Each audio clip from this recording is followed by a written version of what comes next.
VLSos here. This is a video lesson on strategies to solve. What I've prepared here is 3 examples. They're all the same equation. The difference is we're going to use a different strategy to solve this same equation. 3 different ways that we'll compare. The first one we're calling the algebraic process. It's the process or method to get a variable alone and positive on one side by undoing each operation one at a time. To undo this minus 5, I need to do the inverse of what I see. The inverse of subtracting 5 is adding 5. And what I do to one side, I must do to the entirety of both sides. So I have to remember to add 5 to the right side as well. When I do, on the right side, 4 plus 5 is 9. And on the left, they'll cancel out, getting me one step closer to getting x alone and positive. We mean solving for x. I need to undo this square. The inverse of squaring is square rooting, so I'm going to square root the entirety of both sides. When I do, on the right, the square root of 9 is 3. And the square root and the square will cancel out, leaving x plus 3 on the left. But I've got to catch myself. When I undo a square, I have to remember to account for both the positive and negative version of the other side. The reason for that is because a square cancels out a negative. So if I'm going to undo the square, I have to include the possibility that what I originally squared could also be negative. So when I undo a square, I have to account for both the plus and minus version of the other side. This means that I'm going to have 2 solutions. And in the next step, to get x by itself, I'm going to do the inverse of adding 3, I'm going to subtract 3.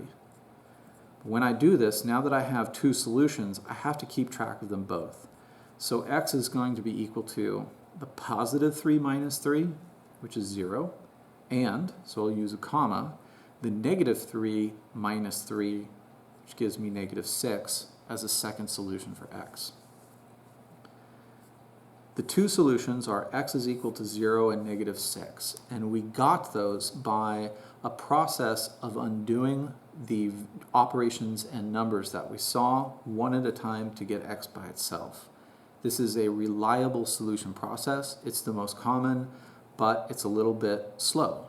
So if there are other ways to approach a problem, that might save time. We can also call this a process of undoing, since undoing reminds us of what we do in the process.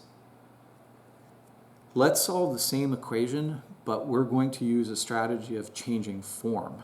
It might speed up the process, and we hope to get the same answers in the end. Changing form can be done in many different ways. In this problem, I see that I have a square, so I could change its form by distributing the x plus 3. It may not help. Let's see what happens.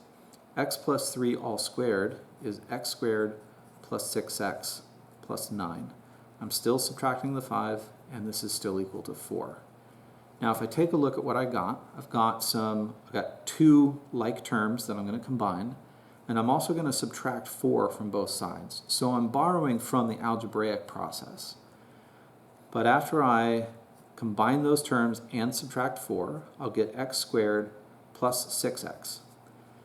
The 9 and the negative 5 combine to be positive 4. So after I subtract 4 from both sides, this becomes 0, and I will not show that I'm adding 0. And on the other side, it's equal to 0 because I subtracted 4 from both sides. What I have here is quadratic, but it does not have a c coefficient, or we could think of c in the quadratic standard form is 0, leaving only these x terms, which is convenient because I can factor out the common factor x in each case. When I do, x factored out of x squared leaves an x, and an x factored out of 6x leaves a 6. So again, I changed form. I used a strategy to not do something to both sides, but change the form of one side into the factored form. And in this case, I can see that my solutions quite easily are going to be 0, because if x is equal to 0, then it will multiply this, making the whole thing 0. And the second solution is negative 6, because if x was negative 6, then it would add to 6, making this factor 0, and then the product 0. So with that reasoning, I got the same solutions as I did before. But my strategy was to change form, and I did it twice along the way. The last strategy is reasoning. Reasoning takes the most familiarity with the mathematics. It's the most difficult to do, but it can also be the fastest way to get to solutions. Let's use reasoning here. Reasoning is asking yourself this question, or something similar. I'm going to ignore what x plus 3 is for the moment, and I'm just going to think about squaring something, subtracting 5, so that it's 4. So I'm looking for something that when I subtract 5 will equal 4, and that's something I reason to be 9. So that means that whatever's in parentheses has to be, after squaring, equal to 9.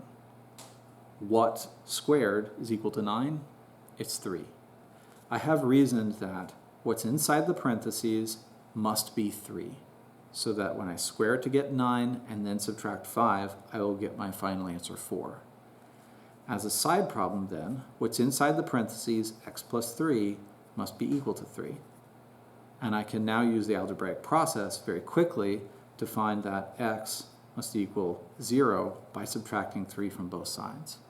This is one of the solutions. I know that there needs to be 2. In that reasoning, what I square to get 9 could also be negative. So x plus 3 could also be a negative 3. A negative 3 squared will be the 9 that I need so that I can subtract 5 to get 4. As a side problem, x plus 3 inside the parentheses can also be negative 3. And if I solve this for x by subtracting 3 from both sides, then I get my second solution, x is equal to negative 6. The two solutions that we already knew that we should get from this problem. Changing the form could also be called rewriting. And reasoning, which is the most difficult but could be the quickest, could also be called looking inside. We call this looking inside because we had a set of parentheses and we ignored what was inside for a moment and thought about what we'd expect to get so that we knew what the inside that we're looking to needs to be, which is then what we worked our solutions on.